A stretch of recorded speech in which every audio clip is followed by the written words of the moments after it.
El imperio final del califato islámico. Es una serie muy, pero muy interesante, porque si hacemos ahorita un breve repaso acerca de lo que está pasando en el mundo, lo primero que vamos a ver resaltado será la influencia del Islam en todas las naciones del mundo. Permítanme nada más como un botón de muestra para que veamos por qué esta serie y de qué relevancia tiene con lo que está pasando en el mundo. El alcalde de Londres, musulmán. El alcalde de Birmingham, musulmán. Todo esto es del Reino Unido, nada más de Inglaterra. El alcalde de Leeds, musulmán. El alcalde de Blackburn, musulmán. El alcalde de Sheffield, de Oxford, de Luton, de Oldham, de Rochdale. Todos estos son dirigentes y líderes musulmanes en Inglaterra. Hay más de 130 tribunales de la ley musulmán en Inglaterra. Hay más de 3,000 mezquitas musulmanas en Inglaterra. El 63% de los musulmanes no trabajan, reciben apoyo estatal más vivienda gratuita. La familia musulmana, subvencionada por el Estado con una media de entre 6 y 8 niños, reciben alojamiento gratis, igual que los alimentación. Ahora, todas las escuelas del Reino Unido deben impartir lecciones sobre el Islam y enseñar el árabe. ¿A dónde hemos llegado cuando ayer miles disque de estudiantes disfrazados del Islam o de palestinos rodearon la Casa Blanca en Washington ayer? Pusieron incendios, bombas Molotov, y el presidente Biden le ordenó al servicio secreto que se retirara y que no interviniera la policía. Hace algún tiempo vimos nosotros también miles de estudiantes en la Universidad de Columbia, Nueva York, que es el corazón, Oxford, Yale, Harvard, en el mundo entero, con estudiantes desfilando, estudiantes que nosotros asumimos o creemos que tienen un cierto nivel de coeficiente intelectual o de inteligencia, estudiantes que están estudiando para abogados, para científicos, para matemáticos, y que estamos esperando que sean los líderes del mundo en los próximos 10, 15 años, no sé, aproximadamente. ¿Cómo es posible que esta infección haya podido entrar en las principales universidades, donde está continuamente gritando desde el río hasta el mar que Palestina sea libre? Ayer grabé un mensaje, lo pueden ver en YouTube en vivo. Tuvimos miles de personas oyendo, de audiencia también, donde se llama la conferencia o en vivo se llama ¿cómo es posible que los estudiantes estén en el Islam? O estudiantes bajo el Islam, donde explico claramente que hasta el movimiento LGTB se unió a las protestas. Les digo, si todos ustedes los del LGTB van a Gaza, los matan, porque los palestinos odian a los homosexuales y a las lesbianas y a los transgénero. Es pena de muerte y los avientan desde un edificio. Ustedes, mujeres occidentales aquí de Estados Unidos, donde hay libertades, donde todo el mundo quiere venir a vivir, se ponen las bufandas que se ponen las musulmanas, cuando allá es obligatorio, y si no se ponen ni se tapan la cabeza, la ley Sharia les permite a los esposos golpearlas. Así que increíble que esta información no pueda ser contenida en las mentes universitarias y el mundo esté enfermo. Les preguntan a los estudiantes en las entrevistas, oye, ¿tú sabes cuando dices del río al mar donde están los musulmanes o los palestinos. ¿De qué río está hablando? ¿Del río Bravo? No saben ni siquiera lo que están diciendo. Acusamos a Israel de genocida. ¿Tú sabes lo que es genocidio? ¿Sabes la diferencia entre un crimen de guerra y un genocidio? Entonces, ¿de qué están? ¿Por qué son arrastrados sin saberlo?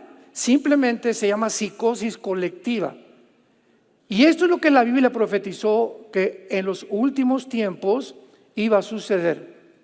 Vendría una confusión global, una oscuridad global del entendimiento, y es lo que dice, acompáñenme a Daniel capítulo 12, el profeta Daniel, advirtiéndonos para que podamos en esta mañana abrir nuestro corazón, nuestro entendimiento, seamos sobrios y no nos dejemos llevar simplemente por la mayoría o por los medios de comunicación masivos. Que Jesucristo lo dijo: ancha y espaciosa es la puerta que conduce a la mayoría a la perdición, y angosta y estrecha es la puerta que conduce a la perdición, a la salvación. Muchos son los que van por la puerta ancha, pocos son los que entran por la puerta estrecha, porque son las personas, escuchen esto, las que entran por esta puerta angosta son las personas que tuvieron entendimiento de los tiempos que vivíamos, perspectiva claramente, y no pasiones, ni obsesiones, ni sentimentalismos, ni emociones manejadas, manipuladas por los medios de comunicación para hacer cosas que finalmente se van a arrepentir. Hace 2600 años, 2600 años, el ángel Gabriel, por cierto, la palabra Gabriel significa el Señor me fortalece. Si alguien se llama Gabriel, significa el Señor es mi fuerza o me fortalece. Y le dice en el versículo 4 del capítulo 12, Gabriel a Daniel: pero tú, Daniel, cierra las palabras y sella el libro hasta el tiempo del fin. Muchos correrán de aquí para allá y el conocimiento o la ciencia se aumentará. Versículos 9 y 10. Él respondió: anda, Daniel, estas palabras están cerradas y selladas hasta el tiempo del fin. Muchos serán limpios y emblanquecidos y purificados. Los impíos procederán impíamente y ninguno de ellos entenderá, pero los entendidos comprenderán. Y si nos trasladamos 700 años después al Evangelio de Mateo capítulo 24, 34 al 37, dijo el evangelista Mateo: porque como en los tiempos de Noé, así será la venida del Hijo del Hombre. Comían, bebían, compraban, etcétera, etcétera, pero lo más importante es la frase que usa: y no entendieron. La frase que usó 700 años Daniel: la generación que estamos viviendo es una generación que no es entendida de lo que está pasando.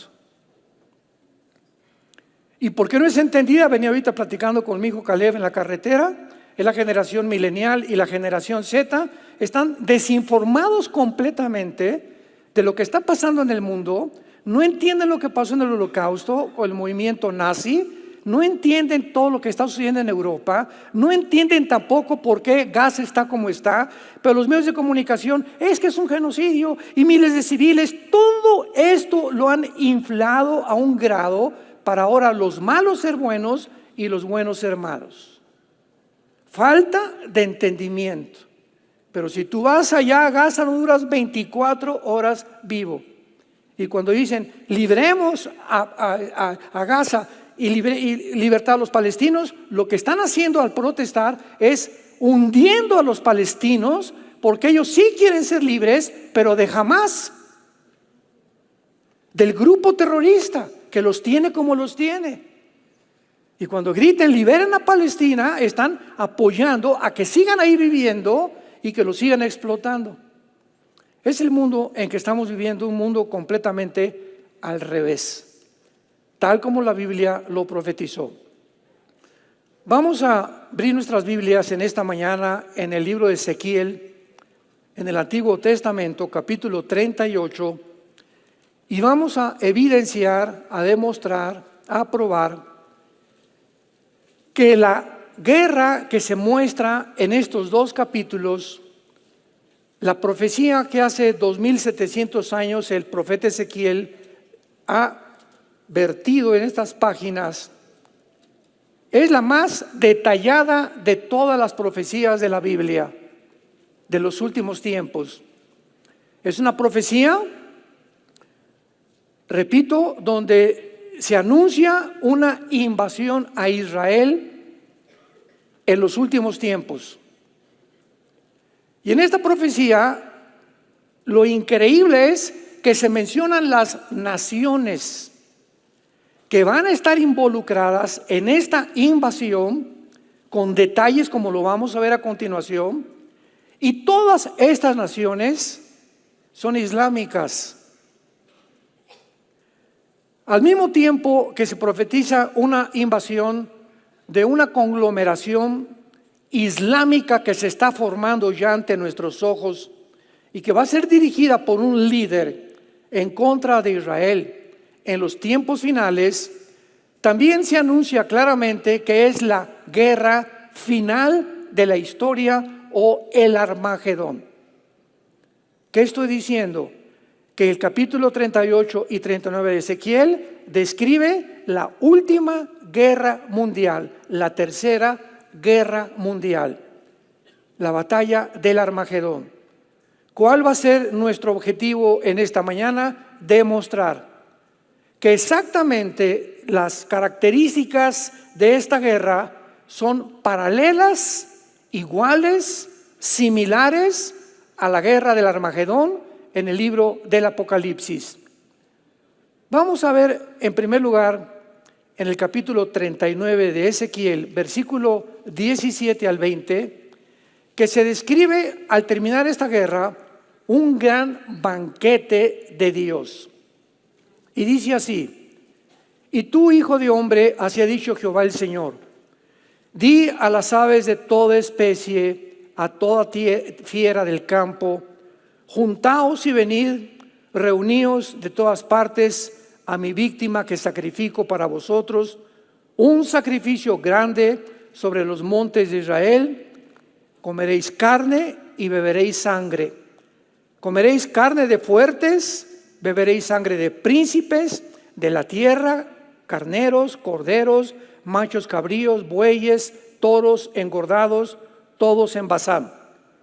Comeréis grosura hasta saciaros, beberéis sangre hasta embriagaos, de sangre de las víctimas que para vosotros sacrifiqué. Y os saciaréis sobre mi mesa de caballos, de jinetes fuertes, de todos los hombres de guerra, dice Jehová. Comparemos las condiciones en las que termina esta invasión con el libro de Apocalipsis, capítulo 19, versículos 17 y 18. Y dice así, Apocalipsis 19, 17 y 18. Y vi a un ángel que estaba en pie en el sol y clamó a gran voz, diciendo a todas las aves que vuelan en medio del cielo, vengan y congregaos a la gran cena de Dios, para que coman carne de reyes, de capitanes, de fuertes, de caballos, jinetes, de todos libres y esclavos, pequeños y grandes. Y la bestia y a los reyes de la tierra y sus ejércitos, reunidos para guerrear contra el que montaba el caballo y contra su ejército. Exactamente, está colocada las mismas características, la misma guerra, cuando Jesucristo viene por segunda vez. La evidencia más común y más clara entre esta batalla y la del Armagedón es que en la conclusión de ambas, Dios hace un llamado a las aves, a las fieras, a los animales, para participar del banquete que se le llama de los soldados, de los miles que van a quedar tirados en el valle del Megiddo. Y notamos que también se aplica la batalla del Armagedón y del Anticristo a la misma batalla que Ezequiel, 700 años que el profeta anunció. Ahora, no cabe duda que el apóstol Juan tomó esta descripción en el Apocalipsis de Ezequiel, inspirado por el Espíritu Santo. Y la pregunta es la siguiente, para pasar a la segunda prueba. ¿Por qué usaría Dios un pasaje que describe la destrucción de Gog, que así se le llama el líder de la invasión de Ezequiel 38 y 39, Gog? ¿Por qué describiría Dios a Gog y lo aplica para la destrucción del Anticristo si estos dos pasajes fueran diferentes? Veamos en segundo lugar en el capítulo 38 de Ezequiel. ¿Ven por qué es importante traer su Biblia? Ezequiel 38, versículo 20.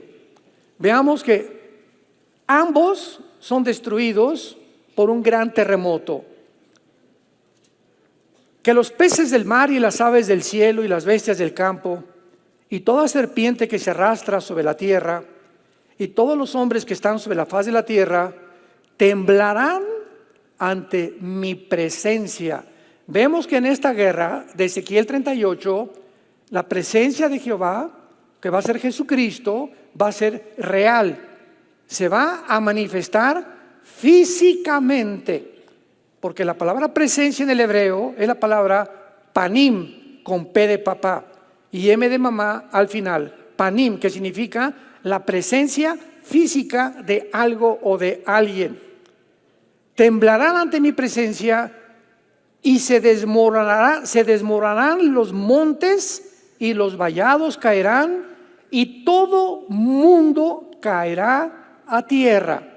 Bueno, ahora comparemos esto con Apocalipsis 16, versículo 18 al 20. Entonces hubo relámpagos y voces y truenos y un gran temblor de tierra. ¿Qué dice? Un gran temblor de tierra. Un terremoto tan grande que no lo hubo jamás desde que los hombres han estado sobre la tierra. Y la gran ciudad fue dividida en tres partes. Las ciudades de las naciones cayeron y la gran Babilonia vino en memoria delante de Dios para darle el cáliz del vino del ardor de su ira. Ojo, y toda isla huyó y los montes no fueron hallados. Así pues vemos que no solo encontramos estas similitudes en el banquete, sino también que directamente, si todos los montes en la batalla de Ezequiel 38 y 39 van a caer, junto con las islas van a desaparecer, ¿cómo van a volver a caer años más tarde si el Armagedón fuera diferente? ¿Me van siguiendo? Si aquí se describe una guerra, en Ezequiel 38 y 39, una invasión, donde todas las islas y todos los montes van a desaparecer, entonces, ¿cómo podría ser diferente a lo que Juan comparte 600 años después, si no es que es una similitud, es un paralelismo? Están hablando los dos con diferentes lenguajes y de diferentes detalles, la misma tercera guerra mundial. Prosigamos. Ambas naciones consisten en la misma confederación. Ambas coaliciones consisten de las mismas naciones y esto es ya completamente indubitable. Ezequiel 38, versículos 4 y 5. Veamos las naciones que hace 2700 años, señores historiadores, geopolíticos que nos escuchan, maestros de escuela, arqueólogos, antropólogos, filántropos, etcétera, etcétera, la exactitud, la veracidad, la claridad de las Sagradas Escrituras. Versículo 5. La primera nación que se menciona aquí es Persia. ¿Quién es Persia en el Antiguo Testamento? Se refiere a la nación actual, número 1 en el mundo en sostener el terrorismo islámico. Me refiero a Irán. En 1935 del siglo pasado se le cambió el nombre de Persia a República de Irán. En 1979, cuando los ayatollah Khomeini le dieron el golpe de estado a los Shah, le cambiaron el nombre a la República Islámica de Irán. Y desde entonces, desde el siglo pasado, Irán no es gobernado por un gobierno civil, lo mismo que en el Líbano, lo mismo que en Gaza, lo mismo que en Yemen, lo mismo que en Irak, lo mismo que en Siria. Están gobernados por religiosos. Son los religiosos, usando los grupos terroristas, Hamas, Hezbollah, los Houthis, ISIS, Al-Qaeda, los talibanes, como en Afganistán, que son los que controlan completamente la población. El gobierno civil está simplemente de adorno. Muy bien, Irán es una de las naciones que actualmente, no me equivoqué, no es una de las naciones, es artículo determinado, es la nación que sostiene y financia en armas, en todo, a todos los grupos terroristas. Irán inició con Hamas, con Yasser Arafat y al-Husseini antes de los nazis. Antes de los nazis, ya al-Husseini, que era un califa, había unido a los nazis. Hay fotos con Hitler, fotos con él desfilando en medio de las tropas de los nazis, ya uniéndose con Hitler con el propósito de exterminar a los judíos. Como en la Segunda Guerra Mundial no pudieron exterminar con los judíos, se continuó este odio y esta idea satánica de acabar con una población étnica para poder finalizar y finiquitar el programa de la solución final de los nazis y de al-Husseini. ¿Qué fue lo que se propagó y lo que se organizó y se desarrolló? Se nombró Movimiento para la Liberación de Palestina por Yasser Arafat. Husseini se muere Hitler, Yasser Arafat, el terrorista más grande del siglo pasado, toma las riendas y organiza el movimiento de Al-Fatah, que es el movimiento que secuestró en 1972 a los atletas olímpicos judíos en Múnich, Alemania, y los acabó matando a todos. Entonces, Irán no ha dejado desde 1979 como una nación islámica chiita, porque en el Islam hay los sunis y los chiitas, con la diferencia que los chiitas creen que viene un califa que le llaman el 12º imán, que se perdió de niño y que va a regresar en tiempos de guerra. Tenemos que entender todo esto para entender lo que está pasando, por el amor de Dios. Y ellos creen que cuando venga el Mahdi va a ser su guía, porque la palabra Mahdi significa guía o Mesías. Y cuando él venga, entonces Irán podrá convertirse en la nación que controle el petróleo del Medio Oriente. Y es por eso que Irán financia a Hamas, a Hezbollah, financió a ISIS, que desaparecieron parcialmente, a Al-Qaeda, que desapareció parcialmente, a los Houthis, a los talibanes en Afganistán, 6, 7 grupos terroristas en el mundo, todos financiados, sostenidos con una sola visión: exterminar a los judíos. En segundo lugar, vemos a dos naciones que se mencionan como Cus y Fut. ¿Cómo podemos nosotros, hace 2700 años que se escribió esto, poder entender a qué naciones se refiere la Biblia? Porque entendamos algo. Cuando en 1923 el Imperio Otomán turco, que duró casi 500 años, cubrió casi todo el Medio Oriente, el Imperio Otomano turco y parte de las naciones del norte de África. El Medio Oriente estaba en manos de los de los musulmanes o el Imperio Otomano turco. En 1923, los ingleses derrotan al Imperio Otomano Turco. Y en 1923 los ingleses se posesionan de todo el Medio Oriente junto con Francia. Comienzan a colonizar, podríamos llamarle así, casi todo lo que es el Medio Oriente, y las naciones que ahorita nosotros vemos en un mapa, y podemos poner Jordania, Egipto, Siria, el Líbano, Irak, Irán, que son las naciones alrededor de Israel, no estaban colocadas geográficamente como lo están ahora.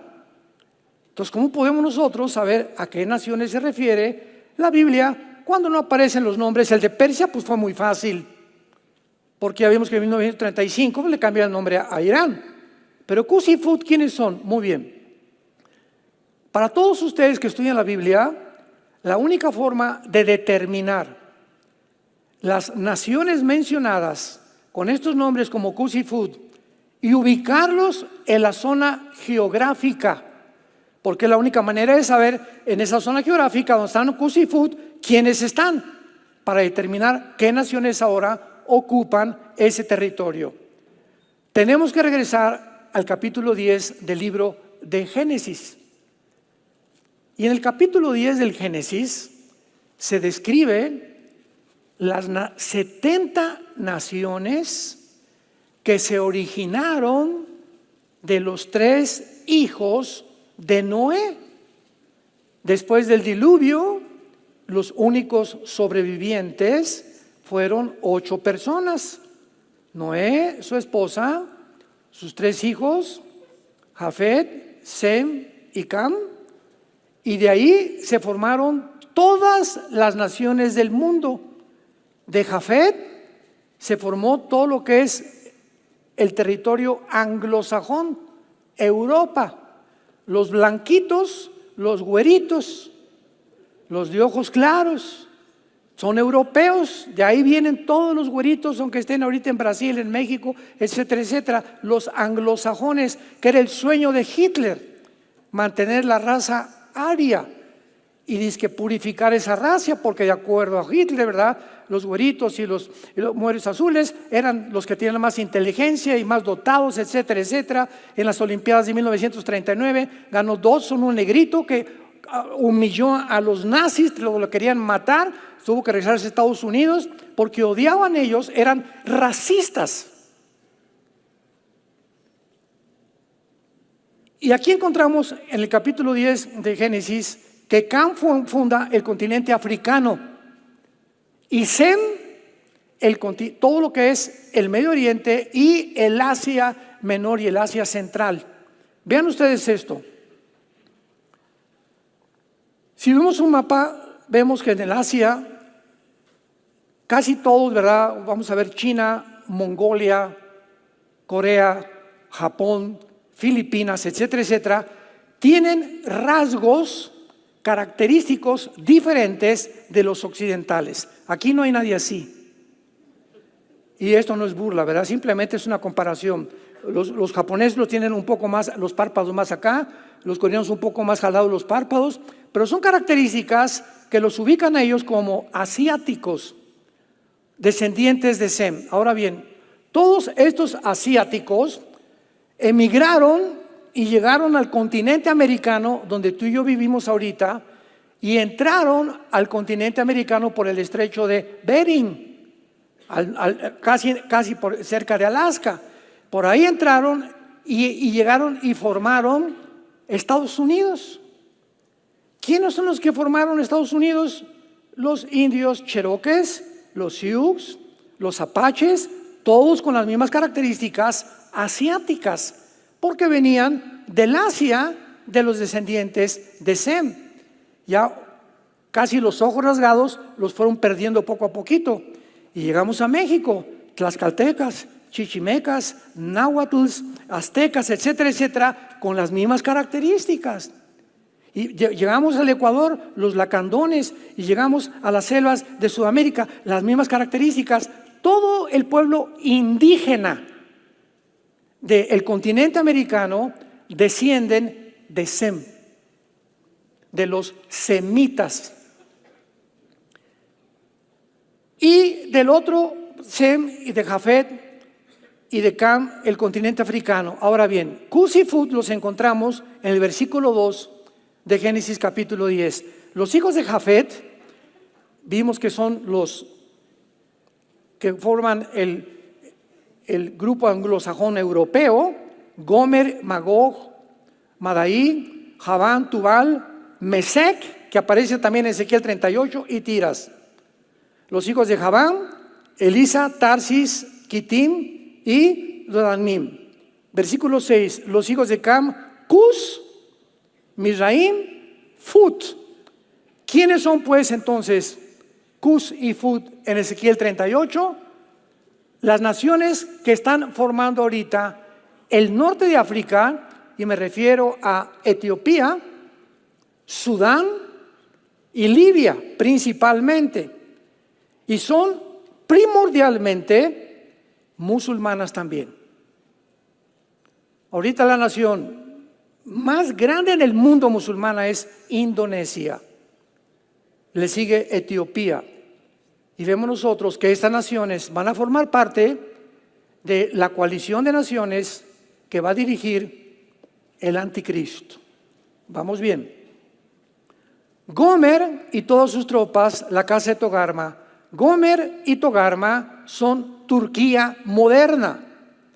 Hace 3 o 4 estudios pasamos, todos ustedes que tienen el anhelo de conocer, de discernir, y se meten a YouTube a buscar estas conferencias, ahí dimos una explicación clarísima del origen de estas naciones en sus raíces etimológicas.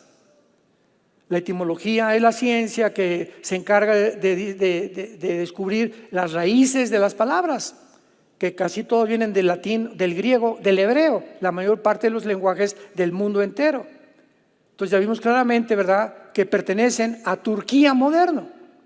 Qué interesante. Turquía, 2700 años después, donde nos encontramos nosotros. A ver, hermano, pero Turquía pertenece a la OTAN. ¿Quién es la OTAN? Es la organización del Tratado del Atlántico del Norte, que conglomera a las naciones que se formaron después de la Segunda Guerra Mundial para formar el ejército de Europa e impedir que el comunismo continuara propagándose por Europa. Y actualmente, ¿verdad?, se encuentra en Bélgica los cuarteles generales de la OTAN. Ahora que Putin invade Ucrania, Ucrania no pertenece a la OTAN, porque de acuerdo al artículo 5 de la OTAN, cualquier nación de Europa que esté inscrita en la OTAN como miembro, si atacan a España, si atacan a Polonia, si atacan a Francia o atacan a Alemania, todas las naciones de la OTAN están obligadas a defender a esa nación. Y por eso se están adhiriendo ahorita ya casi Finlandia y Suecia ya quieren unirse a la OTAN, las naciones bálticas del norte de Europa. Pero Ucrania no pertenecía a la OTAN.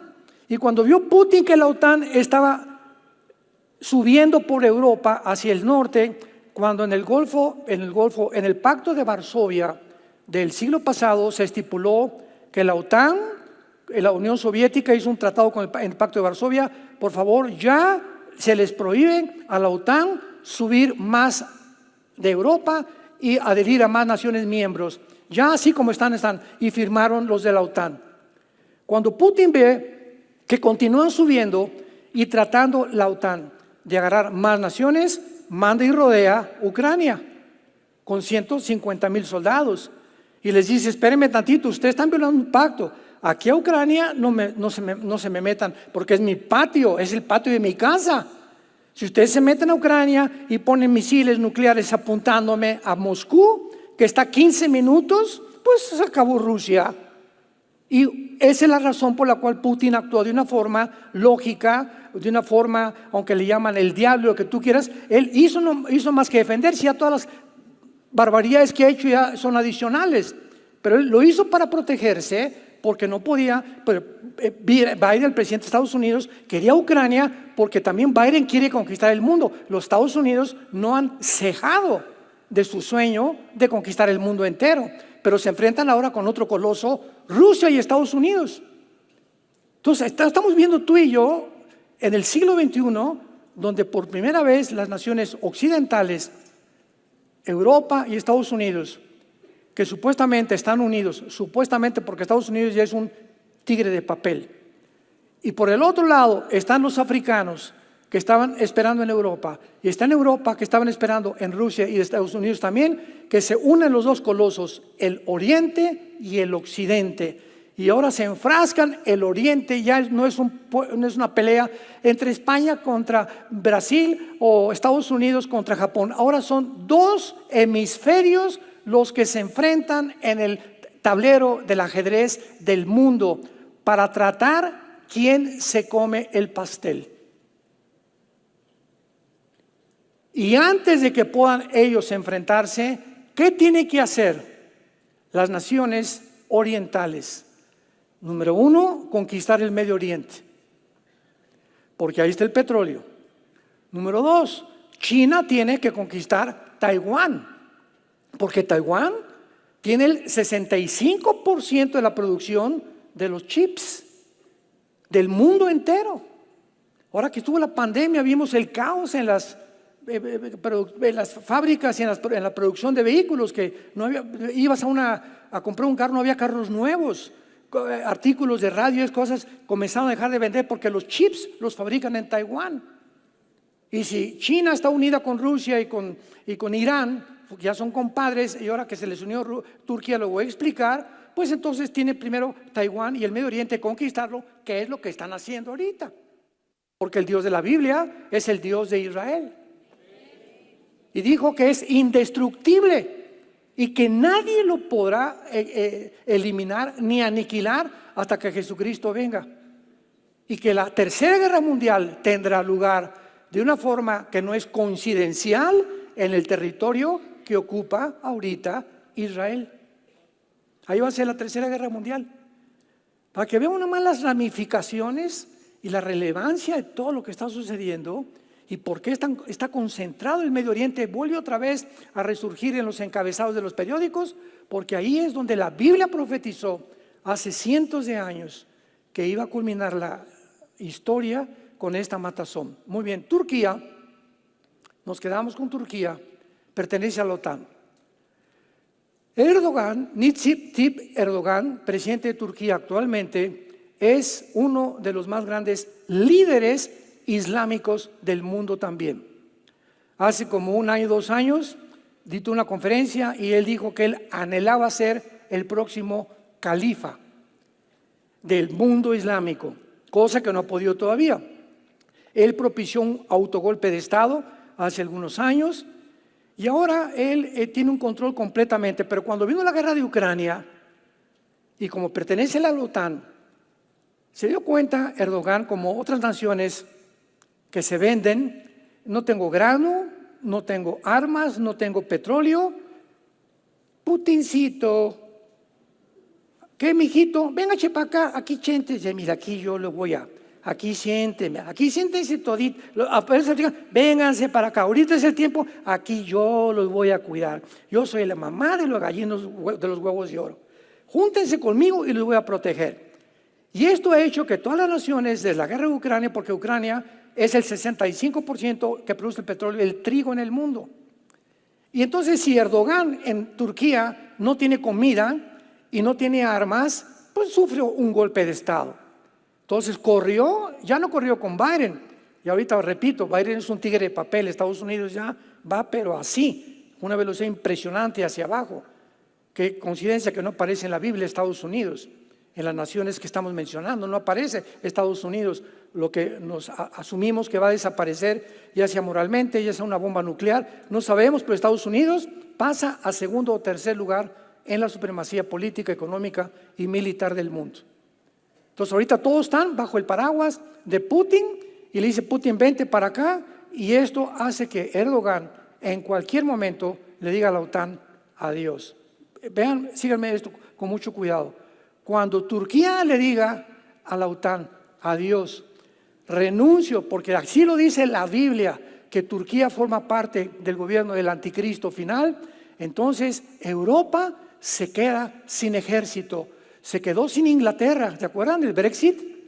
que renunció a Inglaterra a la Unión Europea, que no querían seguirle pagando impuestos porque estaban robando en Bélgica, que es la sede de la Unión Europea, y ahora Turquía tiene el mejor ejército de Europa, después de Inglaterra.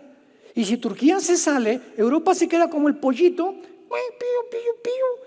Ni Estados Unidos, ni Rusia, ni China. Ahora, ¿qué hacemos? Y ahí es donde sale en el Medio Oriente el anticristo, que va a ser el Mahdi, como lo vamos a hablar en la próxima conferencia, que va a unificar al Medio Oriente con 5 naciones de Europa que se van a unir con naciones del Medio Oriente. Se va a formar un G10, y cuando oigamos, no especulen antes que el anticristo está acá y este y el otro, hasta que no se junten 10 naciones, 5 del Medio Oriente y 5 de Europa. Una vez que se unan, van a gobernar algún tiempo el mundo, o van a comenzar a dictar los parámetros y los protocolos del mundo. De una de esas naciones surge el cuerno pequeño, que se escribe en Daniel 7 como el anticristo. Daniel 7, Daniel 8, Daniel 9, etcétera, etcétera. De ahí surge el anticristo. ¿Y el anticristo de dónde creen que surge? Del Medio Oriente. El anticristo va a ser musulmán. Cuando el Mahdi venga, pongan mucha atención, cuando el Mahdi aparezca en el escenario del Medio Oriente, para nosotros va a ser el anticristo. A lo que ellos le llaman el libertador. Fíjense, estamos ya juntando las piezas. Para ellos va a ser el anticristo. Ya llegó el Mahdi, y para nosotros el anticristo. ¿Quién podría sentarse a la mesa con los judíos, Daniel 9:27, y firmar un pacto por 7 años, garantizándoles a los judíos seguridad? ¿Qué poder va a tener ese hombre para sentarse con los judíos y decirles: yo les garantizo que nadie los va a tocar? Muy bien. Si el mundo va encabezado al Islam, tendría que ser el que garantice esto a Islam un musulmán, pero un musulmán con muchísimo poder, para decirles al mundo musulmán: no se metan con Israel en 7 años, y pueden reconstruir su templo. Tiene que ser el Mahdi, el que supuestamente es el guía de acuerdo al Corán y de acuerdo a la religión islámica, que para nosotros es el anticristo. A los 3 años y medio, lo sabemos, el anticristo los traiciona, y entonces el mundo musulmán se viene contra Israel. Ezequiel 38, Ezequiel 39. ¿Me siguieron un poquito? Cuando analizamos todo de una forma geopolítica, bíblica, filosófica, podemos entender la Biblia. Y es maravilloso que podamos nosotros ser entendidos. ¿Cuál es el propósito de estas conferencias? Abrirte el entendimiento.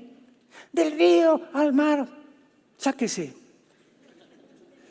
¿Qué mar? ¿Qué río Bravo? Ni qué río Bravo. Pero así está el mundo, o sea, es una borregada. Y lo más grave es que nuestra generación de jóvenes, y ahora la generación Z, los niños, ¿verdad? O sea, de los 90 del siglo pasado para acá, es una generación de jóvenes que están súper influenciados por el TikTok, Instagram, Facebook. Y mira qué dijeron, y a quién critican, y de quién hablan, y no es cierto, y sí es cierto, y están completamente influenciados. Y lo que ven y lo que oyen, lo creen y lo absorben como si fuera una realidad. Esa es la tragedia. Ya no estudian, ya no leen. Vamos a comer ahora que fue mi cumpleaños, yo le dije a mi esposa, ella sabe que me chocan los panchos. No el trío, los panchos. O sea, hace algunos años mi esposa hasta mariachis me juntó ahí en un salón y no sé qué tantas cosas, y siempre, nunca me ha gustado a mí eso. Siempre para mí un cumpleaños, mi esposa, mis hijos, la familia o pastores y nada más. Y no tanto borlote, el cumpleaños y aquí, y tú volteas a ver a todo el mundo y saludaron. Me choca. Bueno, así soy yo, ¿verdad? Respétenme. Y entonces, pues fuimos a comer, ¿verdad? Sencillo, 4, 5, 6 personas, así pasé mi cumpleaños, así como me gusta pasarlo. Y estamos platicando, y siempre que nos vamos a comer, prohibido que saquen el celular. En la casa, igual a la comida, en el desayuno, en la cena, a mis hijos o los que estén ahí, prohibido que nadie. Y si tú vas a una comida y pones tu celular en la comida, es la falta de respeto más grande que tienes. Porque con la persona que te está invitando le estás diciendo, sabes que estoy atento, y si me hablan por teléfono, te dejo de hablar. Estamos ya obsesionados con la tecnología que está completamente haciéndonos adictos. Ya no puedo estar sin que alguien me diga, ¿y cómo está la cosa? Y por aquí, y tengo que estar aquí en mi aparatito día y noche, porque si no, me viene una crisis nerviosa. Pruébate un fin de semana no usar el celular, a ver cómo reaccionas. Así que te valga,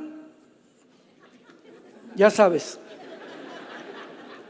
Y no lo uses ni lo hables, a ver cómo te vas a sentir. Y ahí te vas a dar cuenta qué tan adicto eres a la tecnología. Pero es triste que lleguemos a ese punto.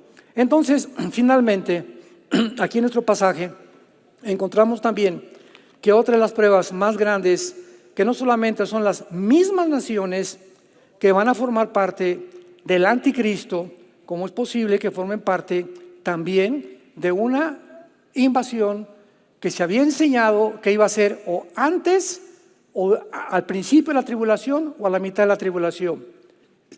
La invasión de Gog y de Magog va a tener lugar a la mitad de la tribulación. Y una de las razones por las cuales yo también me equivoqué se encuentra en Ezequiel 39. Veamos lo que dice, versículo 9. Es una de las razones por las cuales llegamos a creer muchos eruditos en la Biblia, teólogos, estudiantes, que no podría ser más que antes de la tribulación. Dice así, Ezequiel 39, 9. Con esto terminamos. Y los moradores de las ciudades de Israel saldrán y encenderán, quemarán armas, escudos, paveses, arcos, saetas, dardos de mano, lanzas, y los quemarán en el fuego por 7 años. Entonces deducimos lo siguiente: 7 años dura la tribulación. No puede ser que Israel se pase quemando las armas de todos estos ejércitos durante 7 años, porque a la mitad de la tribulación el anticristo los va a comenzar a perseguir. Mateo 24:15, cuando vea la abominación desoladora que habló el profeta Daniel, escápense de Judea, huyan a los montes. Entonces dijimos, tiene que ser antes de la tribulación, porque son 7 años que no pueden meterse durante la tribulación. Pero si ocurre a la mitad de la tribulación, recordemos algo, decíamos, bueno, pero entonces el milenio, ¿van a estar en el milenio recogiendo armas? Sí. Y eso fue lo que nos sorprendió. Y después de estudiar un poquito nos damos cuenta que no conocíamos la naturaleza del milenio como la deberíamos de conocer. O sea, es posible que pasen 3 años y medio, los primeros del milenio, quemando estas armas, porque lo dice claramente, que no lo queríamos ver, versículo 13, los enterrará todo el pueblo de la tierra y serán para ellos célebres en el día que yo sea glorificado. Tomarán jornal, hombres a jornal, que vayan por el país, van a contratar empleados para enterrar a los que queden sobre la faz de la tierra, a fin de limpiarla. Al cabo de 7 años, de 7 meses, harán el reconocimiento. Y pasarán los que irán por el país, y los que vean los huesos de algún hombre, pondrán junto a ellos una señal, hasta que los entierren los sepultureros. ¿Saben por qué? Porque estarán conscientes en ese tiempo de la contaminación de las bombas nucleares. Entonces van a poner donde vean muertos, banderas, para que sepan, ¿verdad?, que tienen que venir los que vengan con aparatos y cubiertos con trajes especiales para que ellos entierren a los muertos. Y esto va a llevarse a cabo, el único tiempo que puede llevarse a cabo esto es en el milenio. Y finalmente el capítulo 39 de Ezequiel termina diciendo, fíjense ustedes que ya el botón o la cereza en el pastel, versículo 21, pondré mi gloria entre las naciones y las naciones verán mi juicio que habré hecho y mi mano que ellas puse. Y de aquí en adelante sabrá la casa de Israel, que yo soy Jehová su Dios. Entonces, ¿cómo puede ser antes de que se convierta Israel? Cuando después de esta guerra Israel se convierte. Y lo dice el versículo 29. No esconderé más de ellos mi rostro, porque habré derramado mi espíritu sobre la casa de Israel. ¿Cuándo sucederá esto? Al final de la gran tribulación. Romanos 11, 25, 26. Y todo Israel será salvo. Esto sucederá, Zacarías 12, Zacarías 14, al final de la tercera guerra mundial. Apocalipsis 1, 7. Y verán al que traspasaron, y todos los pueblos de la tierra harán lamentación. Los judíos verán a Jesús, llorarán y podrán reconocer Baruch Hashem, Adonai Elohim. Jesús lo dijo en Lucas: hasta que ustedes me reconozcan, no voy a regresar. Hasta que digan bendito el que viene en el nombre del Señor. Y nosotros estaremos con Jesús recibiendo a estos judíos y entrando, y tal vez formemos parte de los sepultureros. Porque el milenio van a ser 1000 años y ya, ¿verdad? Y van, las características del milenio es que todavía habrá pecado, pero habrá familias, va a haber reproducción, va a haber niños naciendo, va a haber gente que se rebele al final, y va a haber personas que resuciten también al final del milenio, que son los que van a pasar de la tercera guerra mundial vivos, sin cuerpo glorificado, al reino mesiánico, y van a tener que arrepentirse durante el reino de Cristo. Por eso dice la Biblia que Cristo reinará con vara de hierro en el milenio, porque habrá todavía la rebelión en el corazón humano. Te damos gracias, Padre, por tu palabra en esta mañana. Benditos los entendidos que puedan comprender el maravilloso plan de Dios. Yo soy el alfa y el omega, el principio y el fin, dice el Señor. Yo soy el que vivo, pero estuve muerto, pero ahora vivo por los siglos de los siglos. Y tengo las llaves de la muerte y tengo las llaves del infierno. Dichosos y felices los que oyen las palabras de esta profecía, porque el tiempo está cerca. Y todos los que guardan las cosas escritas en ella. Gracias porque tú eres el que eras, el que eres y el que vas a venir. Y los 7 espíritus que están delante de tu trono. Y de Jesucristo, el testigo fiel, el primogénito de los muertos, al que nos lavó y nos amó con su sangre preciosa, purificando nuestros pecados y sentándonos a la diestra del Padre en las alturas. A ti, Jesús, extendemos nuestras manos para decirte: bendito seas, Hijo de Dios, por tan grande salvación. Y en esta mañana, todos ustedes que nos ven a través de los medios de comunicación y los que están aquí presentes, ábrele tu corazón a Jesús hoy, que Él ha tocado tu vida y te dice: entiéndeme, entiéndeme que separado de mí nunca vas a hacer ni lograr nada en la vida. Yo soy tu Dios que te sostengo, te fortalezco, no te dejaré, no te abandonaré jamás. Y tú podrás comprender a través de tu vida cristiana que soy real y que estoy viviendo dentro de ti para que vivas una vida diferente, una vida de santidad, una vida donde hables de mí a tus familias, a tus negocios, a tus amigos, una vida donde la gente se dé cuenta que algo sucedió en tu corazón, porque eres una persona, dice Jesús, que yo solo podría cambiarte.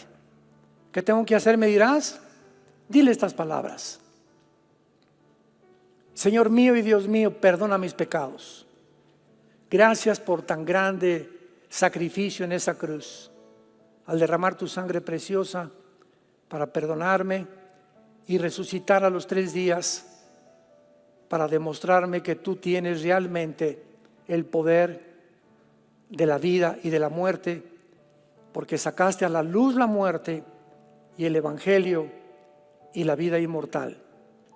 Te recibo como mi Señor en este instante y te doy gracias porque ahora sé que podré vivir y morir en paz, ya que mis pecados han sido perdonados por tan grande sacrificio que tú hiciste en mi lugar en esa cruz.